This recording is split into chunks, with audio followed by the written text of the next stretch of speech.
جب وہ اس سوراخ سے دوسری طرف نکلا تو منظر یکسر بدل چکا تھا۔ وہ انتہائی خوبصورت کمرے میں تھا، زمردی پردے، مخملی قالین، چمکتے فانوس اور ہر طرف خوشبو بکھری ہوئی تھی۔ کمرے کی ایک طرف جالی کے پردے کے پیچھے کوئی لیٹا ہوا تھا، نرم سانسوں کی آواز اور بدن کی حرکت سے اندازہ ہوتا تھا وہاں کوئی سو رہا ہے۔ لڑکا آہستہ آہستہ پردے کی طرف بڑھا، پردہ سرکایا تو سامنے کا منظر دیکھ کر ساکت رہ گیا۔ ایک نہایت حسین دوشیزہ مخملی بستر پر سو رہی تھی، رنگت دودھ جیسی، لمبے بال، معصوم چہرہ، اور ہر سانس کے ساتھ اس کا بدن ہلکی ہلکی حرکت کر رہا تھا۔ کچھ لمحے تو بس وہ اسے تکتا رہا، پھر اچانک لڑکی کی آنکھ کھل گئی۔ اس نے سامنے کھڑے اجنبی کو دیکھا تو گھبرا گئی، مگر لڑکے کا سہما ہوا چہرہ دیکھ کر اس کے چہرے پر نرمی آ گئی۔ نرمی سے بولی، تم کون ہو، کہاں سے آئے ہو؟ لڑکے نے گھبراہٹ میں پوری داستان سنا دی۔ جیسے ہی لڑکی نے سنا کہ وہ اس کے باپ کے ہاتھوں قید کیا گیا ہے، اس کی آنکھوں میں عجیب چمک آئی۔ نرمی سے بولی، ڈرنے کی ضرورت نہیں ہے، میں تمہیں سب کچھ سکھاؤں گی۔ پھر اس نے کھانے کو دیا، پانی پلایا اور لباس بھی بدلنے کو دیا۔ وہ بولی، وہ جو باہر بیٹھا ہے اور گڑ کھا رہا ہے وہ میرا باپ ہے، ایک ظالم جادوگر ہے، مگر میں بھی جادوگرنی ہوں۔ اگر تم میرا ساتھ دو گے تو میں تمہیں ایسا جادو سکھاؤں گی کہ تم خود اس سے زیادہ طاقتور بن جاؤ گے۔ لڑکے نے فوراً حامی بھر لی۔ اب وہ دونوں دن رات ساتھ وقت گزارنے لگے۔ لڑکی اسے جادو کے رموز سکھاتی، طرح طرح کے منتر یاد کرواتی اور ساتھ ساتھ خوب کھانا پینا، عیش و آرام بھی۔ اسی طرح ایک سال گزر گیا۔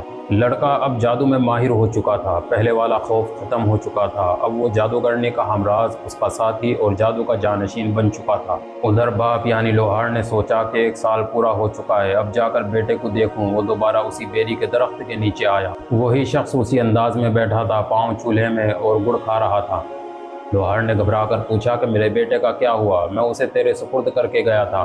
وہ بولا، میں تو تب سے گڑ ہی کھا رہا ہوں، دیکھنے کا وقت ہی نہیں ملا۔ یہ لے چابیاں، جا کر خود دیکھ لے۔ لوہار کا رنگ اڑ گیا، ڈر کے مارے اس کے قدم لرزنے لگے، کہیں بیٹے کی ہڈیوں کے سوا کچھ نہ بچے ہوں۔ دھڑکتے دل کے ساتھ وہ کمرے کی طرف دوڑا، چابی گھمائی، دروازہ کھولا۔ کمرہ خالی تھا، مگر دیوار میں سوراخ نظر آیا۔ وہ سوراخ سے گزر کر اگلے کمرے میں پہنچا۔ کیا دیکھتا ہے کہ سامنے ایک خوبصورت لڑکی اور اس کا بیٹا ساتھ بیٹھے مسکرا رہے ہیں۔ لوہار نے بیٹے کو گلے لگا لیا اور اللہ کا شکر ادا کیا۔ لڑکی بولی، اگر تم دونوں بچنا چاہتے ہو تو تم میری بات غور سے سنو۔ باہر جا کر میرے باپ سے رو رو کر کہنا کہ بیٹا بھوک سے مر گیا ہے، بس اس کی ہڈیاں مجھے لے جانے دو۔ لوہار نے سب بات مان لی۔ وہ باہر گیا، دھاڑے مارتا، روتا، سسکتا ہوا کہنے لگا کہ اللہ کے بندے، میرا بچہ بھوک سے مر گیا ہے، مجھے صرف اس کی ہڈیاں دے دے تاکہ دفنا سکوں۔ جادوگر نے چپ چاپ ایک بڑی چادر دی، لے جا، مجھے کیا کرنا ہے اس کی ہڈیوں کا۔ لوہار نے جا کر بیٹے کو چادر میں لپیٹا اور باہر لے جانے لگا۔ جانے سے پہلے لڑکی نے تنبیہ کی کہ سنو، راستے میں جادو نہ دکھانا، کمائی کی لالچ میں کچھ نہ کرنا، میرا باپ فوراً پہچان لے گا۔ باپ بیٹا روانہ ہو گئے، چابیاں دور پھینک دی اور تیزی سے جنگل سے نکل گئے۔ بیٹے کو چادر میں چھپا کر کندھے پر اٹھائے مسلسل چلتے گئے، یہاں تک کہ جنگل کی سرحد پار کر لی۔ جب کافی فاصلہ طے ہو چکا تو انہوں نے سکھ کا سانس لیا۔ اب بیٹا چادر سے باہر نکلا، دونوں نے سجدہ شکر ادا کیا کہ اللہ نے انہیں بچا لیا۔ مگر لڑکے کے دل میں ایک اور خیال آیا۔ ابا سے بولا، ابا میں تمہیں ایک جادو دکھاتا ہوں، دیکھنا کیسے کمائی کرتے ہیں۔ میں ابھی منتر پڑھ کر بیل بن جاؤں گا، تم مجھے کسی زمیندار کو بیچ دینا، بس یہ یاد رکھنا رسی تم نے واپس لینی ہے۔ یہ کہہ کر وہ منتر پڑھنے لگا اور چند ہی لمحوں بعد ایک خوبصورت پلے ہوئے بیل میں تبدیل ہو گیا۔ لوہار نے اس کا رسہ تھاما اور چلتا چلتا ایک زمیندار کے پاس پہنچا۔ زمیندار نے جب وہ فربا بیل دیکھا تو خوش ہو گیا۔ بابا کیا بیچنے آئے ہو؟ لوہار بولا، ہاں میرا بیل ہے، 55 روپے کا دوں گا، مگر رسی نہیں دوں گا۔ زمیندار نے بیل کو رہٹ میں جوڑا، بیل نے خوب پانی نکالا۔ زمیندار خوش ہو گیا، پیسے دیے اور بیل خرید لیا، رسی خود ڈال لی۔ لوہار تھوڑا آگے نکلا اور بیل زمیندار کی آنکھوں کے سامنے سے غائب ہو گیا، اور پھر کچھ ہی دیر میں لڑکے کی شکل میں واپس لوہار کے پاس آ گیا۔ زمیندار حیران پریشان ڈنڈا لیے دوڑتا آیا، بابا میرا بیل کہاں گیا؟ لوہار نے انجان بن کر کہا کہ بیل تو تیرے سپرد کیا تھا، اب مجھے کیا معلوم۔ زمیندار کچھ نہ کر سکا اور لوٹ گیا، مگر یہ وہ لمحہ تھا جہاں وہ بھول گئے تھے ساحرہ لڑکی کی نصیحت۔ جادوگر جو اپنے جادو سے ہر جگہ نظر رکھتا تھا، اسے فوراً خبر ہو گئی، یہ زندہ ہے اور میرے سکھائے جادو سے کمائی کر رہا ہے، اور میری بیٹی اس نے بھی دغا کی۔ اب جادوگر نے بھیس بدلا، ایک بوسیدہ چادر اوڑھی، سر پر ٹوپی رکھی اور فقیر بن کر آگے کے راستے میں جا بیٹھا۔ لوہار اور اس کا بیٹا آگے بڑھ رہے تھے۔ لڑکے کے دل میں اب اور لالچ آ گئی، ابا اب کی بار میں اونٹ بنوں گا، 9 روپے لینا، مگر یاد رکھنا نکیل نہیں دینی۔ لڑکا اونٹ بن گیا۔ لوہار اونٹ لے کر آگے بڑھا، راستے میں وہی فقیر نما جادوگر بیٹھا نظر آیا۔ بابا جی اونٹ بیچو گے؟ لوہار نے آنکھ چمکائی، بیچوں گا، 9 روپے دوں گا۔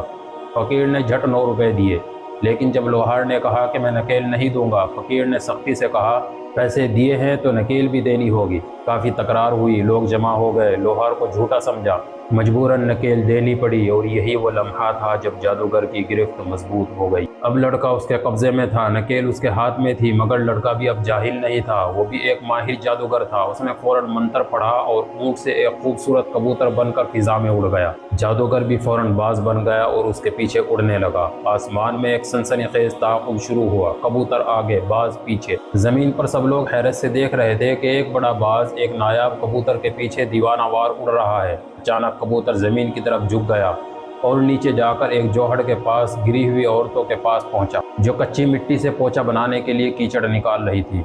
لڑکے نے فوراً منتر پڑھا اور مینڈک بن کر جوہڑ میں چھپ گیا۔ جادوگر بھی باز سے بگلا بن گیا اور چونچ مار مار کر اسے ڈھونڈنے لگا۔ اسی لمحے ایک حسین لڑکی جو کیچڑ نکال رہی تھی، اس کے ہاتھ میں لڑکے نے منتر پڑھا اور خود کو ایک چھلے کی صورت میں بدل کر اس کی انگلی میں سجا دیا۔ جادوگر بگلے سے فقیر بن گیا اور سیدھا اس کے گھر پہنچا۔ بیٹی، وہ چھلا دے دو جو تم نے جوہڑ سے نکالا۔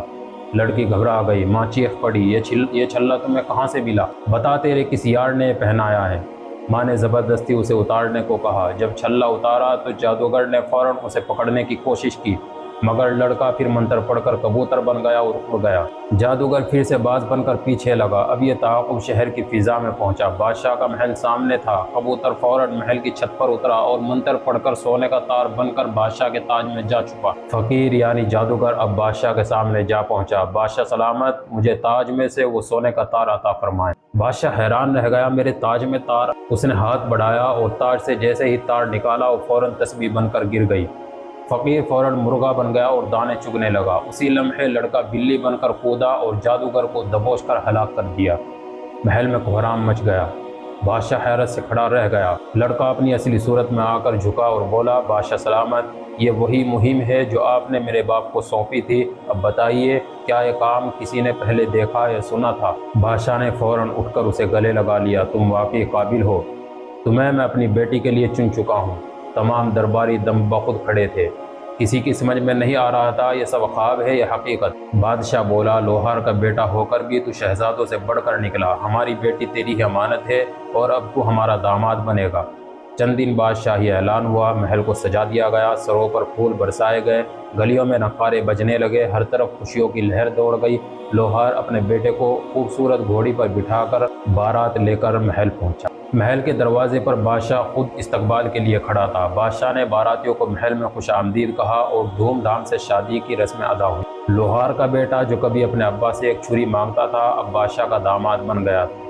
شادی کے بعد بادشاہ نے شاہی دربار میں اعلان کیا کہ چونکہ میرے کوئی اولاد نہیں ہے، لہٰذا آج سے لوہار کا بیٹا ہمارا ولی عہد ہوگا۔ لوگوں نے تالیاں بجائی، نعرے لگائے، جیو جیو ولی عہد، بہادر شہزادے کو سلام۔ لوہار کی آنکھوں میں خوشی کے آنسو تھے۔ وہ سوچ رہا تھا، یہ وہی لڑکا ہے کہ جس کے لیے میں نے کبھی چھری بنائی تھی، جس نے مجھے دھمکایا تھا، اور آج وہ بادشاہ بننے جا رہا ہے۔ کچھ برس گزرے، بادشاہ بوڑھا ہوا اور پھر ایک دن اس دنیا سے رخصت ہو گیا۔ اب لوہار کا بیٹا جو جادوگرنی کی شاگردی میں جادو سیکھ چکا تھا اور بادشاہ کی بیٹی کا شوہر تھا، سلطنت کے تخت پر براجمان ہو گیا۔ اب وہ ایک ذہین، مدبر اور رحم دل بادشاہ بن چکا تھا۔ ملک میں انصاف قائم ہوا، ظلم کا خاتمہ ہوا اور عوام خوشحال ہوئی۔ لوہار کے بیٹے نے اپنے جادو کا استعمال کسی پر ظلم کے لیے نہیں کیا، بلکہ علم، فہم اور عدل کے لیے کیا۔